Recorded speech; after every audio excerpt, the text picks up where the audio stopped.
কেমন আছো বন্ধুরা? চলুন আমি আজ আবার চলে এসেছি একটা সুন্দর বৃষ্টি ভেজা সকালের গল্প নিয়ে। গত শনিবার মানে এই দুদিন আগে ছিল আমাদের সেই বহু প্রতীক্ষিত বান্ধবীদের মিট। হ্যাঁ, ফ্রেন্ডশিপ ডে স্পেশাল উপলক্ষেই। তো আমিও সকাল সকাল বেরিয়ে পড়েছি রেডি হয়ে একেবারে।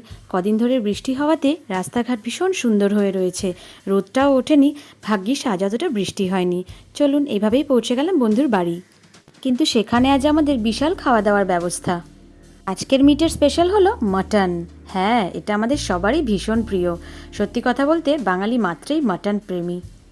তো আরও বেশ কিছু খাবার ছিল এবং সব কিছু নিয়ে আমরা খুবই এক্সাইটেড। সবাই আমরা খেতে বসে পড়েছি। এই যে আমার বান্ধবী তুলি, ও কিন্তু খুব সুন্দর করে সব কিছু সাজিয়ে গুজিয়ে সবাইকে দিতে পারে। আর এই সমস্ত রান্নায় কিন্তু ও করেছে।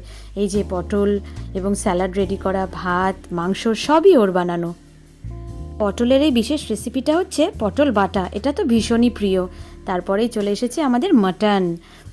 মাটনের এই লাল লাল ঝালঝাল ঝোলটা কার না ভাল লাগে। বাঙালি মাত্রেই এই মাটনের ঝোলটার জন্য সবাই কিন্তু মুখিয়ে থাকে। আর ভীষণ পছন্দ এই চর্বির পিসটা। এসব খেয়ে খুবই খারাপ অবস্থা, তখন কোক চলে এসেছে আমাদের অলরেডি। কোল্ড ড্রিঙ্ক শেষ করে একটু জিরিয়েই চলে এসেছে আমাদের ফেভারিট ডেজার্ট মিষ্টি দই। সত্যি মিষ্টি দই ছাড়া যেন সব কিছুই অপূর্ণ। খাওয়া দাওয়ার পরে আমাদের কিন্তু চলেছে দারুণ আড্ডা। অনেক আমরা আনন্দ করেছি। সবাই আমরা আজকে মিলেমিশে অনেকটা ভালো সময় কাটিয়েছি। ফ্রেন্ডশিপ ডে স্পেশাল বলে কথা। হ্যাঁ, রোববার ছিল ফ্রেন্ডশিপ ডে, বাট আমাদের মিটটা হয়ে গেছিলো ওই কারণে শনিবার। এবং আমরা অনেক দিন পর পর এই যে সবাই মিলে দেখা করি, এটাই আমাদের ভীষণ আনন্দ। সাথেই কচিকাচাগুলোকেও একটু পেয়ে যাই। এবার দেবপ্রিয়া কিছু স্পেশাল দেখাবে।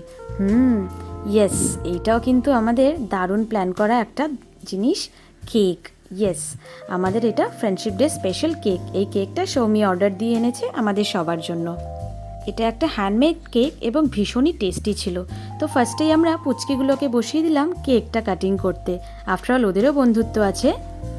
তারপর আমরা বড়রা মিলেমিশে আমরাও কেকটা কেটে ফেললাম এবং ভীষণ ভালোভাবে আমরা সেলিব্রেট করলাম হ্যাপি ফ্রেন্ডশিপ ডে। এবং একটার পর একটা খাওয়া দাওয়া করে যখন আমরা একদম অস্থির হয়ে পড়েছি, তখন আমরা আরেকবার করে কোক খেলাম। তুলি বলল, এত কিছুর পরে শেষে দেখছি তুলি একটা ডেজার্ট বানিয়ে রেখেছে আমাদের জন্য নিজের হাতে তৈরি করে। এবং সেইটা খেয়েই আমাদের আজকের প্রোগ্রাম শেষ এবং অপেক্ষা আবার পরবর্তী মিটের।